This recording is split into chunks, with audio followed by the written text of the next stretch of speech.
The guardians of our health, our doctors, nurses, teachers, and parents, are working together to keep us well.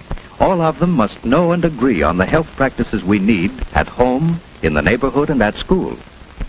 This is Joan, getting ready for school. Joan learned at school that it's important to choose the right clothes on a cold day. The temperature is 40, too cold for just a coat. She will need her snowsuit if she wishes to keep well for the Dutch festival. And this is Jim, Joan's brother. They choose wraps to keep all of their body warm.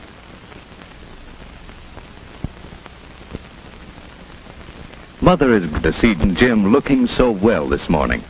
Their color is good, their eyes alert. They're ready for work or play. Mother needs to get another supply of paper handkerchiefs. Jim's friend George is eating an apple as he waits for them. That is a wise no thank you, Joan.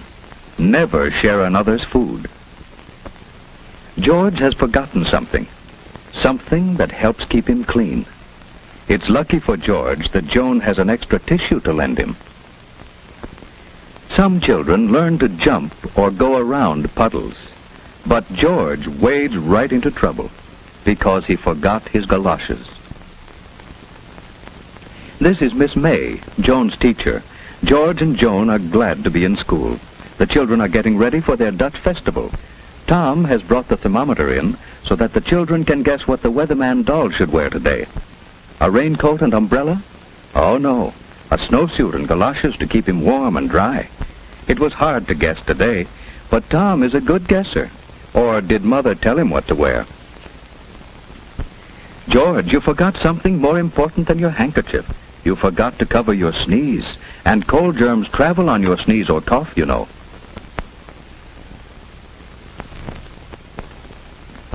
Why, cold germs can fly farther than Miss May can blow the feather. Cold germs can fly 8 feet to another child's nose, hand, or food. People who put fingers into their mouths make it easy for cold germs to come to them. No, not that way, George. Blow your nose gently, without pressing the opening of the nostrils closed.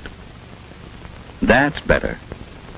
Oh, and your feet are wet. It's easy to catch cold when your body is chilly. You'd better go and see the school nurse. She'll help you.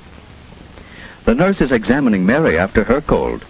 4 days at home with a cold keeps others from catching it and protects you from serious infections that follow colds. Now, George, who sent you in here? Miss May said I might be catching a cold. Well, what do you think? I'm hot and chilly. Well, did you sleep pretty well last night, and did you feel like getting up this morning? Did your breakfast taste good? I hardly had time to have my breakfast. I had an apple on the way. Now blow your nose, George. Oh, not so hard, gently. No pressure on the opening. Now let's look at your throat. Open wide. All right, now you sit down, and I'll take her. You moisten your lips and hold it under your tongue. Oh, your feet are wet too, George. Rebecca, 3, 2, 1. Hello, is it Mrs. Powell there? Yes. Well, this is Miss Wright, Mrs. Powell. George came in to see me a few moments ago with a cold. Yes, his throat is quite red and his feet are wet, too. I do think he'd be more comfortable at home in bed. Well, just a minute, please. Yes, his temperature is 99.8. Well, it is best to consult your physician if it goes over 100, especially during the cold season. Oh, that would be nice of you to call for him. Yes, he'll be right here in my office. Thank you so much. Goodbye. Joan's mother visits school to plan a health program.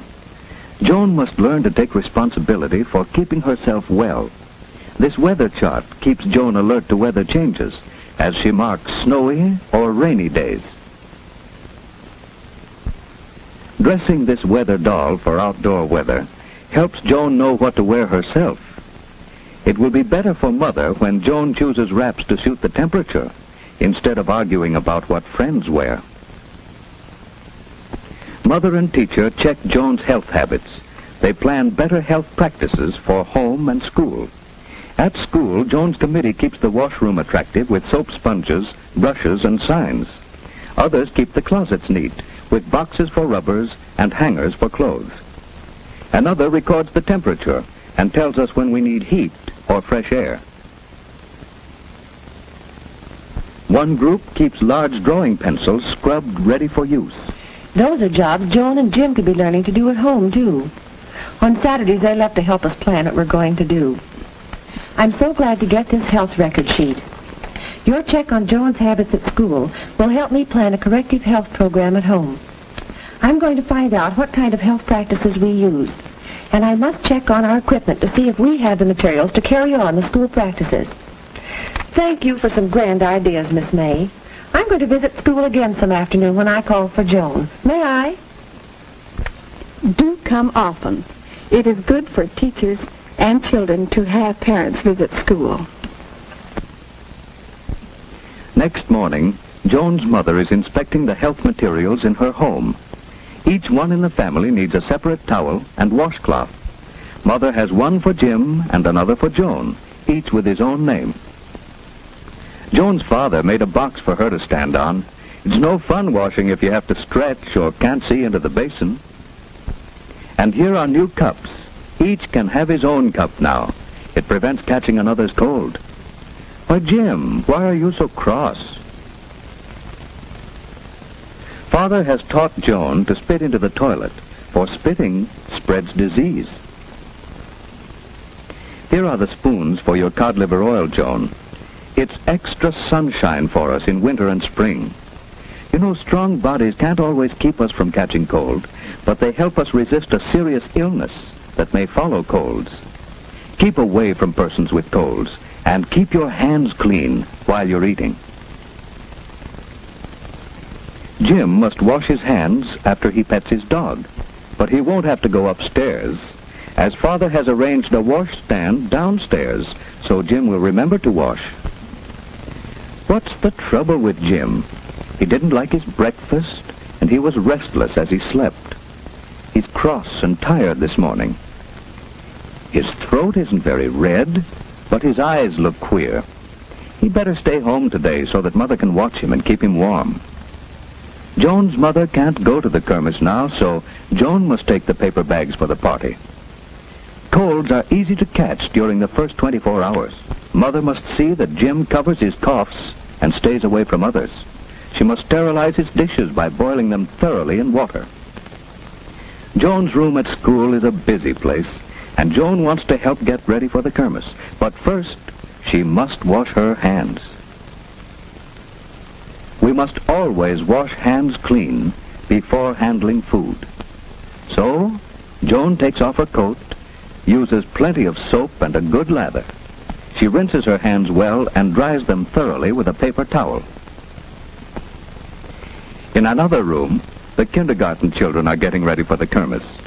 It's best to go to the toilet and wash hands first. Now Joan has her wraps off, her hands are clean, and she's ready to pack the bags for the kermis. The kermis has started. George's friends are selling the flowers they raised. They learn that flowers, like children, need plenty of sunshine, water, good food, and moderate temperature to make them grow. Joan's friends are selling cheese, and they are careful to keep the food clean. Everyone is having a good time, while poor George stays in bed. His careless habits have made Jim miss the kermis too, and Jim is restless in bed. Now he knows it pays to avoid people with colds. But Jim's friends are enjoying the kermis. They learn that Dutch people are clean. Hollanders leave their wooden shoes on their doorstep, so so that their floors are spotless. The Dutch drink milk and raise their own vegetables and flowers. They keep well. You have seen these children learning to take care of themselves. Now, do you know why George and Jim missed the kermesse?